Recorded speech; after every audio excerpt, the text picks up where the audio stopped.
squad nearby. Stay alert.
Kill squad eliminated. Oh, shit!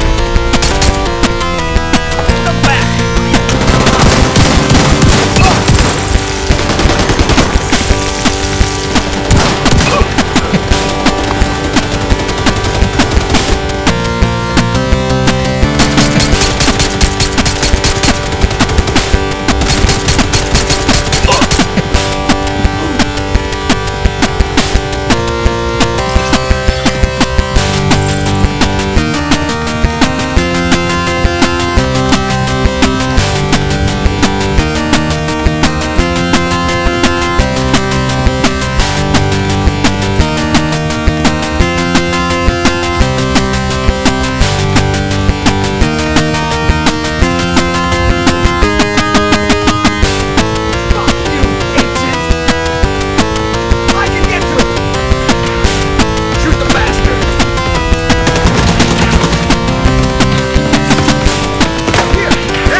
I'll show the build here momentarily, just pause the video as I hover through everything.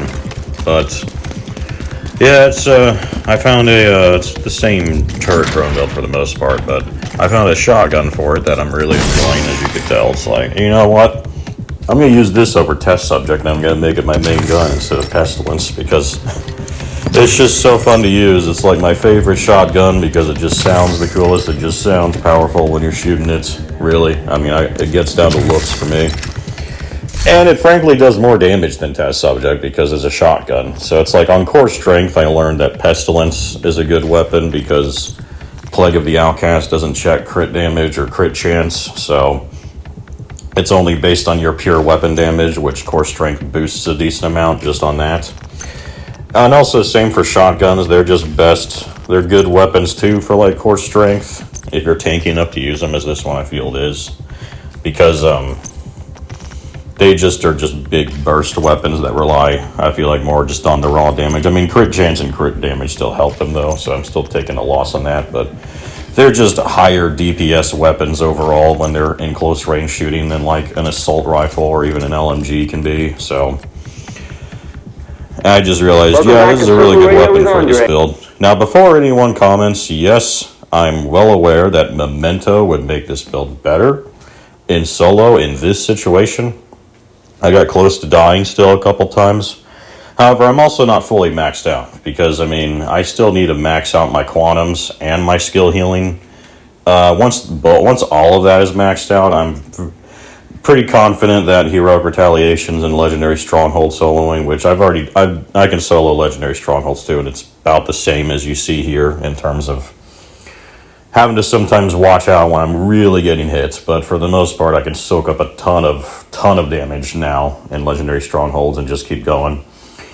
But yeah, once I'm maxed out, I'm sure both of those soloing will be even easier, which, I mean, just for me it's like, well, why should I even need Memento? But I know you could make it better. I would probably go Memento and then go 2-piece Golem gear to get even more armor regen.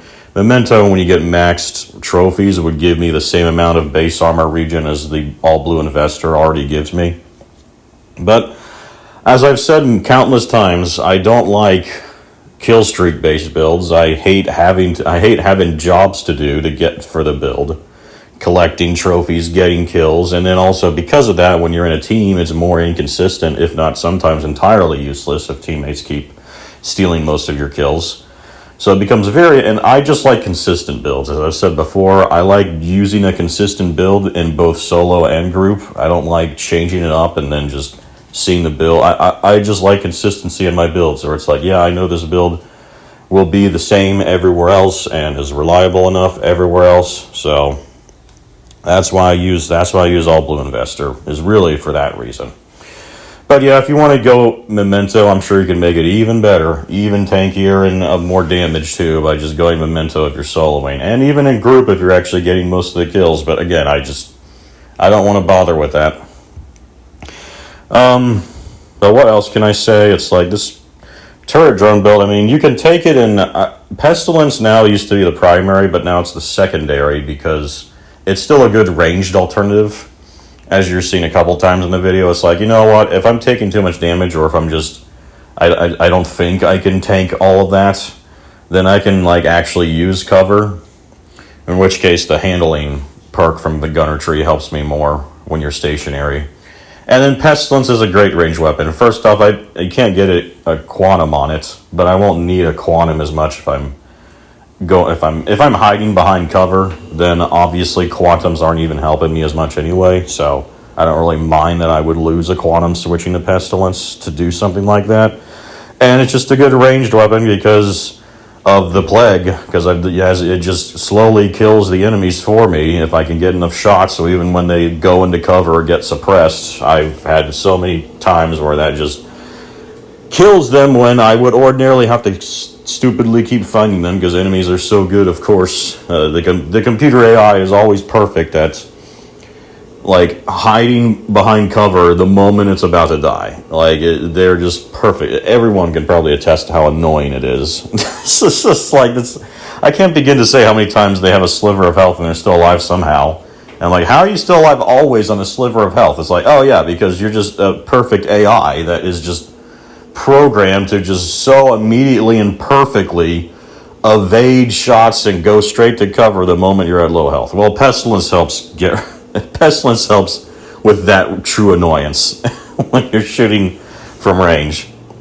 Obviously, when I'm close range with a shotgun, it doesn't matter as much. But although it still is annoying because they'll still duck my shots and go behind cover, and I have to keep chasing them, which gets annoying. But yeah, it's more annoying when you're behind cover at range, and that's always happening to you. Pestilence helps mitigate that. And again, core strength. I mean, Plague of the Outcast doesn't care about crit chance, crit damage, so my damage output from Plague of the Outcast is close to what a max build already would be for Pestilence, minus, though, I mean, I say close, not really, but I just mean, because a truly max build, you have to go all out on, like, damage to armor,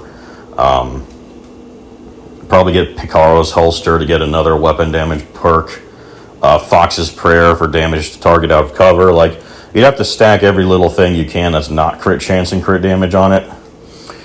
But again, like, there's not much of those out there besides just raw weapon damage anyway, which is why it feels good on a core strength build. Trying to think, was there anything else? But yeah, that's pretty much it. I'll go ahead and shut up now.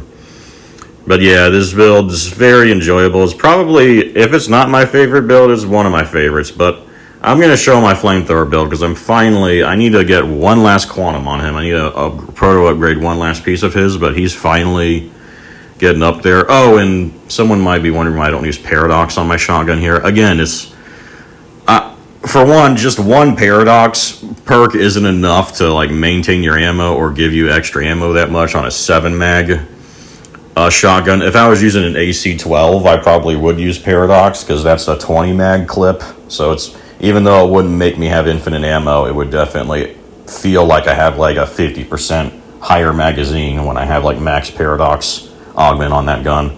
But again, it's just one Paradox augment. It's just not enough. I'm not giving up my quantums at all for that, for sure. So I'd rather just slap another quantum on shotgun because it's like, well, I'm already in close range, so I might as well just ensure I'm you know, when I use the shotgun, I'm going to be taking more hits anyway. I'm going to be acting as a tank more, so I might as well slap another quantum on myself. Or skill healing, but I prefer quantum. I like quantums over skill healing, as you can tell, because they're always reliable. If I don't have my skills or something like that happens, it also feels like a really good combination.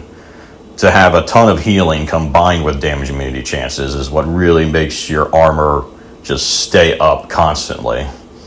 But I still use 2 skill healing. That was the balance I found. It's like, let me get 2 skill healing buffs, because when in sync is active and both of my skills are hitting enemies consistently, it's definitely a lot of extra healing. Like, it literally doubles my armor regen. Like, my base armor regen, which is already super high, then it feels like double when my skills are both hitting things consistently. But again, you don't always have your skills out, and they're not always hitting things too. So it's inconsistent healing, which is why I'm not going to totally rely on it. So quantum and more quantums in skill healing felt the best balance for this tank.